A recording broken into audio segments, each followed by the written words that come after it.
Vous êtes marié et vous souhaitez créer une société, ou vous allez vous marier et vous souhaitez créer une société et surtout la protéger. Comment faire? Bonjour à tous et bienvenue dans votre Minute Juridique. Je m'appelle Émilie Vergne et je suis avocate au barreau de Paris. Je suis domiciliée au 1 rue de Sfax et je suis compétente en droit des personnes, en droit pénal et en droit des affaires. Et aujourd'hui, c'est le focus sur le droit des affaires. Et notamment, nous allons parler tout simplement du mariage et des sociétés. Pourquoi?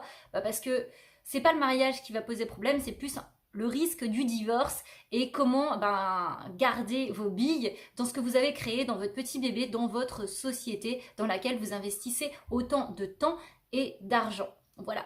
Alors, vous avez trois possibilités. La première, c'est de souscrire à un contrat de mariage. Un contrat de mariage est plus exactement sous le régime de la séparation des biens. Pourquoi? Parce qu'en fait, si vous ne faites pas de contrat de mariage, ça veut dire que ce qui s'applique, le régime qui s'applique, c'est le régime de la communauté. Et ça veut dire que tout ce que vous allez acquérir pendant le mariage est mis en commun. Peu importe qu'il s'agisse d'économies ou pas que vous avez mis sur un compte personnel, ça appartient à la communauté. Et dans ce cas, c'est également valable en fait sur la valeur de vos parts sociales. Non seulement sur la valeur, mais également sur la qualité d'associé.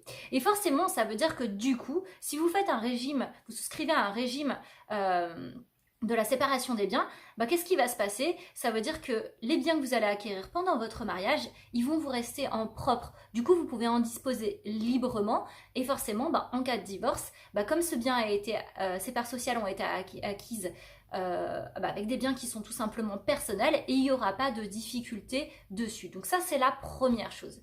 La deuxième chose, c'est de souscrire à une déclaration de remploi. Ça veut dire quoi? Ça veut dire que vous allez noter par écrit le fait que ces parts sociales, elles ont été achetées avec des biens qui sont personnels. Alors bien entendu, il faut que ces biens soient personnels, c'est-à-dire qu'ils aient été acquis soit avant le mariage, soit par le biais d'une donation, soit par le biais d'un héritage, parce que ces deux autres exceptions, la donation et l'héritage, quand bien même vous êtes marié, ça reste des biens qui sont personnels et ça c'est important.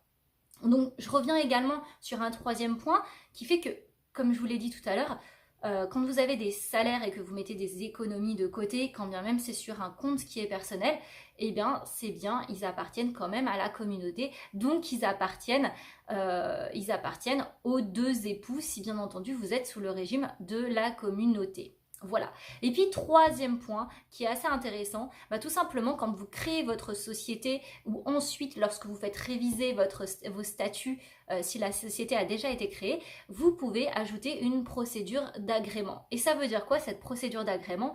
Ça veut tout simplement dire que vous anticipez la possibilité d'un divorce et donc vous excluez la possibilité pour votre épouse ou pour votre époux de revendiquer la qualité d'associé. Alors oui, cette personne, si vous êtes sous le régime de la communauté, toujours, elle aura la possibilité de demander et de revendiquer la moitié de la valeur des parts sociales, mais pour autant, elle ne pourra pas arriver dans votre société et revendiquer la qualité. Donc du coup, vous garderez la main mise sur votre société. Voilà pour ces trois points. J'espère que cette vidéo et ces informations vous auront été utiles. Si c'est le cas, je vais vous inviter à vous abonner à la chaîne, à liker la vidéo, à la partager, à la commenter et je vous en remercie bien entendu par avance. Je vous dis à très vite. Merci. Au revoir.